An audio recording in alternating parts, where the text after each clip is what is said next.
ಏ ಅಮ್ಯ ಬಾರ್ಲಿಲ್ಲ ಊರಿಗೆ ಹೊಂಟೀನಿ ಇಟ್ಕೋ ₹100 ಇಟ್ಕೋ ಹಿಡಿತೋ ಇಟ್ಕೋ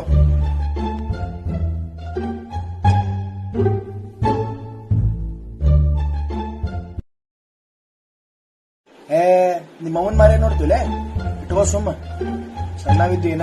ಏನ ಏನೂ ಕೊಡ್ಸೋದಾಗಿಲ್ಲ ತಗೋ ಇಟ್ಕೋ ದೊಡ್ಡವರು ಆಶೀರ್ವಾದ ಕೊಡ್ತಾರ ಇದ್ರ ತಗೋ ಬಿಸ್ಕಿಟ್ ಅದು ಇದು ಕುರ್ಕುರೆ ಲೇಸ್ ತಗೋ ತಿನ್ನ ಏನ್ರಿ ಏನ ತಗೋರಿ ಕಾಕ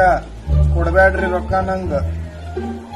ಅಲ್ರಿ ಗುರಾಜ್ ಪೂಜಿ ಸಣ್ಣವೇನವ ಹಾ ರೊಕ್ಕ ಕೊಡ್ಲಿಕ್ಕೆ ಇವೆಲ್ಲ ಚಟ ಇಟ್ಕೋಬೇಡ್ರಿ ನೀವು ಕೊಡ್ಬೇಡ್ರಿ ಅವ್ನಿಗೆ ರೊಕ್ಕ ಇಸ್ಕೋರಿ ನನ್ ಕೈಯಂದ ಏಯ್ ಕೊಡ್ಲೆ ರೊಕ್ಕ ಏಯ್ ಇಟ್ಕೋರ್ಲೆ ಒಳ್ಳೆ ಕೊಟ್ರ ಹಣ ಇತ್ ನೋಡು ಸುಮ್ ಇಟ್ಕೋ ಏನ ಕಣ್ಣು ಸನ್ನಿ ಮಾಡಿದ್ರು ಇಸ್ಕೊಂಡಲ್ಲ ಮಗನ ಬಾ ಅದ ನಿನಗ